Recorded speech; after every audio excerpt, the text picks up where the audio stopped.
जिसका कहा जाता है अनुवांशिकी के पिताजी। यानी एक पीढ़ी से दूसरा पीढ़ी में गुण का ट्रांसफर होना, ये कहलाता है हेरिडेटरी या अनुवांशिकी कहलाता है।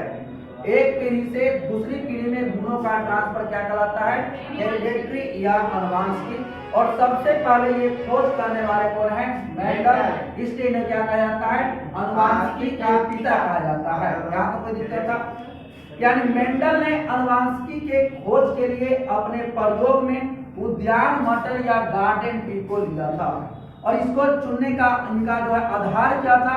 क्योंकि गार्डन ट्री यानी मटर जो होता है बहुत जल्दी 2 या 2.5 महीने में हो जाता है। बात समझ पा रहे हैं? इसका मतलब ये ऐसे ऐसे कई खोज इस पर कर सकते थे।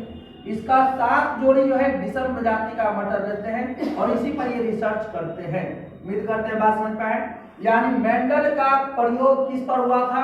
यानी गार्डन ट्री या उद्यान ट्री। और उसका कितना जोड़ी लिए थे? 7 जोड़ी। कितना जोड़ी लिए थे? 7 जोड़ी। अच्छा एक बात बताइए, जिस चीज में वृद्धि होती है, जिस चीज में वृद्धि होती है और जो यानी कि आप अगर पढ़ते हैं तो प्लांट भी एक जैविक चीज है, जिंदा चीज है।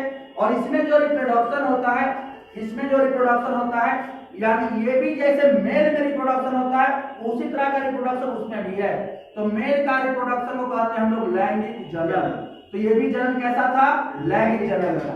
यानी मेंडल का जो प्रयोग है, मेंडल का जो प्रयोग है ये किस पर बेस्ड था? लैंगिक जनन यानी सेक्सुअल रिप्रोडक्शन पर आधारित था। किस पर आधारित था? Sexual reproduction. यानी एक पीढ़ी से दूसरी पीढ़ी में गुणों का हस्तांतरण करने में सहायक कौन होता है? क्रोमोसोम या डीएनए या जीन। कौन होता है? क्रोमोसोम, डीएनए या जीन। मेंडल के आनुवंशिकता का सिद्धांत किस पर आधारित था? लैंगिक जनन पर आधारित था। बता चुके हैं। आनुवंशिकता की इकाई सबसे छोटी इकाई माना जाता है जीन को, क्योंकि क्रोमोसोम को खींचने पर क्या प्राप्त होता है? डीएनए। और डीएनए को खींचने पर क्या प्राप्त होता है? जीन। यानी कि इसका सबसे छोटी इकाई किसे माना गया है? जीन को।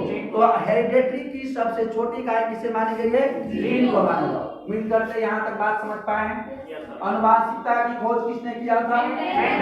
इस चीज पर रिसर्च किए थे इन्होंने।